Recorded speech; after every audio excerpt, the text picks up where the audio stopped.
Greetings, booktubers, and welcome back to Grammaticus Books. Welcome to a Sumerian September edition of Grammaticus Books. Sumerian September, a reading event created by Michael K. Vaughan over on his fantastic channel, where all during the month of September you read Conan stories. And this year the emphasis has been on pastiche Conan.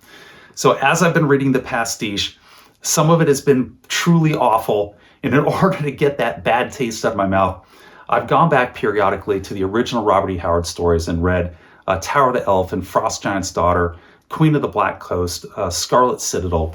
And as I was reading those stories, it struck me, not for the first time, just how much of an emphasis and a focus that Robert E. Howard put upon race and nationality within those stories, which begs the question, had he not put that emphasis on race and nationality in those stories, would they have been every bit as good without it in there? Would it have been as good of a sword and sorcery tale without looking and viewing things through the lens and prism of race and nationality? And would it have even been a better tale if he had omitted it out of there? And we're going to take a look at that here today on the channel, and we're going to try to answer that question. Now, when we talk race and Robert E. Howard, it's a different connotation than we have here in the year 2024. In the year 2024, we tend to paint in a very broad brush, with race defined as Caucasian, African, Asian, Latino, etc. But Robert E. Howard's definition of race was much, much more narrow. In fact, it went down from these broad groupings all the way into specific phenotypes of hair color, eye color, of variations in skin color, the shading of skin color, of physical builds of the people that made up these different tribes and nationalities. Such as the Aesir, who are the tall blonde warriors of Nordheim, or their counterparts, the Vanir, who are the tall redheads with the icy pale blue eyes and the fiery tempers.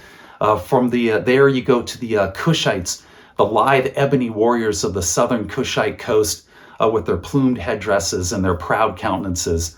Or you have the Shemites with their ringleted black hair and beards and mustaches and their sharp countenances, to the dusky-skinned Stygians of the south living in their incense-wreathed temples, or the Gundermen, who are the short, stocky frontiersmen with the tawny hair and the green eyes, all the way to the Picts of the west, who are actually de-evolving, who are going back on the evolutionary scale and descending back into savagery.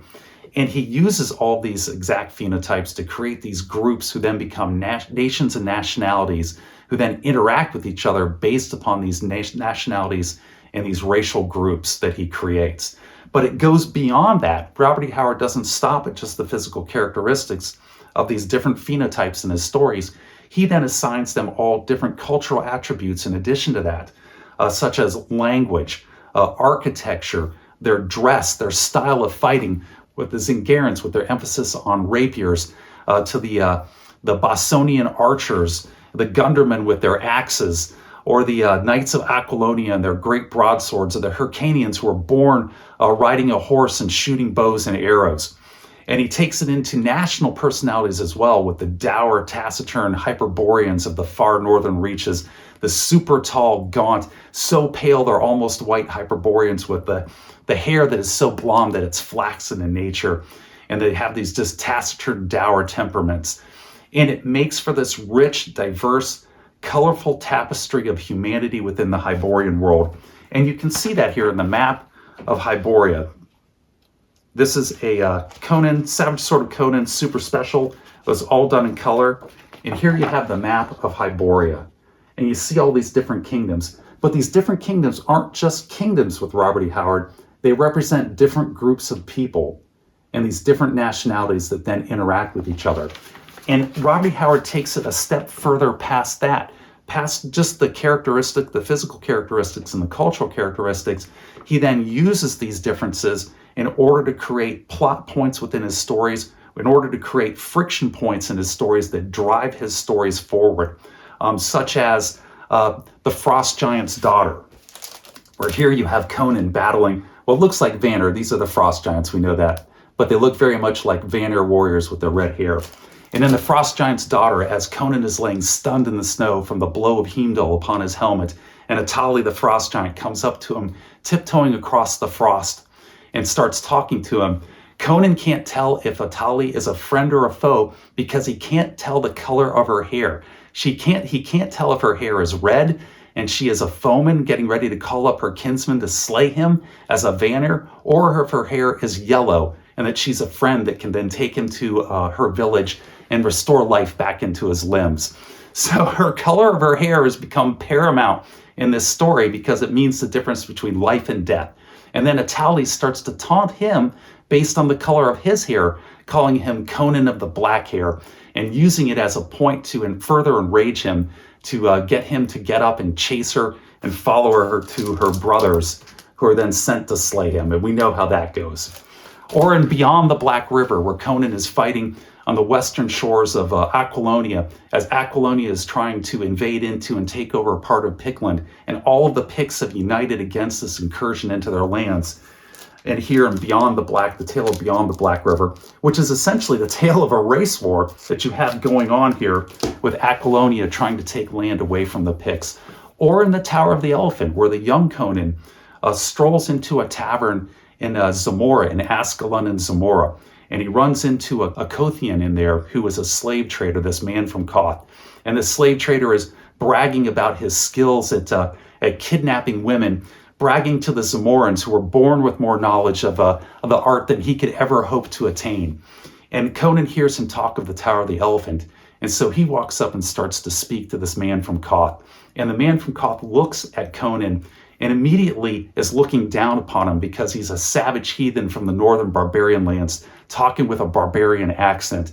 And so he begins to insult him and eventually shoves Conan in this tavern, which never goes well. Don't ever shove Conan in a tavern. It won't end well for you. And it doesn't end well from this man from Koth.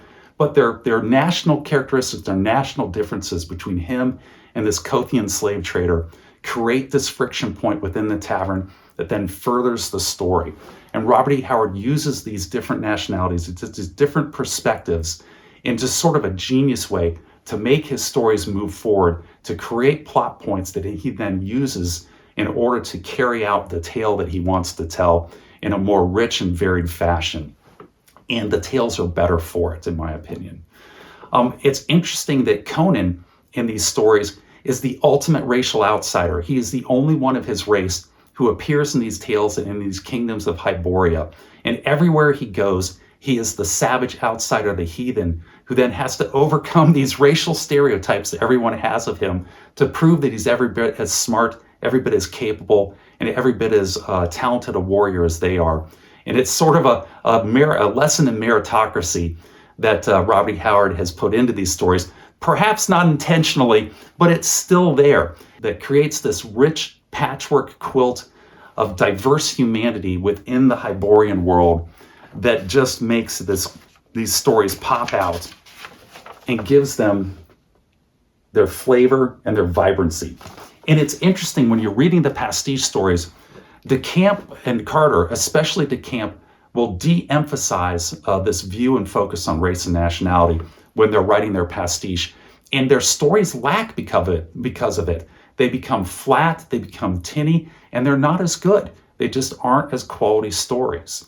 So in the end, I think it was a genius move by Robert E. Howard to use this focus and to put this emphasis in his stories that created just such a vibrancy to them that he was also able to use in order to further his plot lines and his stories. And if you removed it, what you would wind up doing is you would wind up with just a polyglot sameness and a monotone sameness to all these countries, and they would lose their vibrancy. They would lose their differences and their diversity, and you would wind up with just different names on a map with no real differences between the nations, and the stories would be poorer for it. But that's my opinion. I would love to hear your guys' opinions. If you agree with me, put it down in the comments section down below. If you disagree with me, put it down in the comments section down below. I love to hear other people's opinions, and I do read and respond to all the comments. And with that, I'm going to wrap this one up and say take care, be safe, and I'll catch you guys next time.